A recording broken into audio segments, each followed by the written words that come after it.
Okay, so I called on a newspaper ad, believe it or not, on my lunch break. Newspaper ads, what they used to have. So Kelly Moore, they're like, you take an hour lunch, right? You got to take your hour lunch. So I'm looking and I see an ad, and my buddy Scott, he's with me. He's like, hey, you can make $500 to $600 a week. Sign me up. Air duct cleaners needed. And I called on it, and the guy's like, yeah, come in for an interview today at 12 or whatever. I said, that's like right now. He's like, yeah, come on in. So I drove from Antioch to Martinez, went for this interview, and when I pulled up to this place, it was like roll up doors. It was actually a storage facility off of the highway there. I'm like, this is a company? Okay. So I go in, and he's like, you're hired. You got a truck? I said, yeah. He's like, okay, here's a hat and here's a polo shirt. So I started working for a company called United Air Duct Cleaners. Okay. And so was your interview just walking in and having a heartbeat? Yeah, exactly. And I didn't know anything. I'm 18. I'm 19 years old, right? So I was like, okay, I got the job. What do I get paid, right?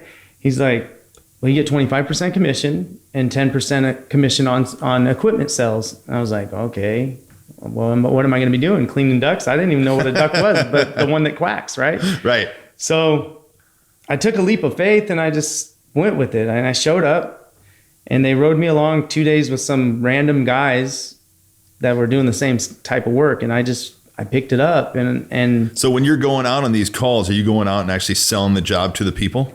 So the way it worked is they would advertise these $19, $29 duct cleaning ads in the newspaper. It was a total gimmick. That'd get you in the door. Get you in the door, but it was a more of a fraudulent thing. They're shut down. So that company got shut down in California, and they're kicked out. They can't do business here anymore. But at the time, I worked for them for about 6 months, and I learned the trade a little bit. They got me EPA certified, and then they laid me off in December of 2002 because it was the holiday time, and they said, hey, we're slow, we're not advertising, and see ya. We'll call you when it gets busy again. So I was on unemployment for about a week or two, and my son was going to be born. My girlfriend was pregnant, and so I called on another newspaper ad around February of the next year, and I got hired at a company that wasn't in business yet. Another scam, right? This got to be a scam. Can't be happening. But they eventually opened on March 17th of 2003. They weren't open yet, so they were just forming the company, and they were looking for salespeople? They were forming the company and looking for all the different positions within the company. Okay. So, but I didn't understand any of that yet because I'm still young and dumb. And so I go for this interview, and it's this nice office like we're sitting in now. And I'm like, is this like the boiler room stuff or what? Yeah. And the vice president goes, I really like you. I want you to meet Kevin, the owner. And I said, okay. He's not here, so I want you to come back for another interview.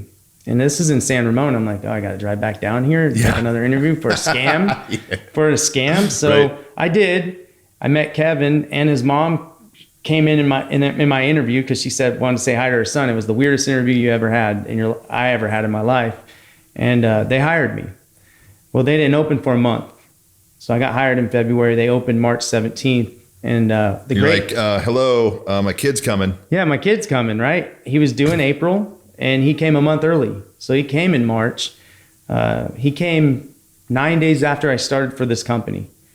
And the great news is I got benefits the first day I started because I was a ground floor team member with a brand new company. So medical, got it. Yeah. Well, so in those situations, God just shows up. God showed up, man, totally, because my wife was covered by her dad or my girlfriend, but my son wasn't going to be covered 4 days after he was born because right. April 1st was the way medical works. It's just a shell game. Yeah. So it worked out. We were blessed. And I worked for them for just under 10 years and became one of the best selling technicians in the country from 2006 to 2012. And I got my claim to fame, doing that for this company. Now this company is a $60 million company in the Bay Area.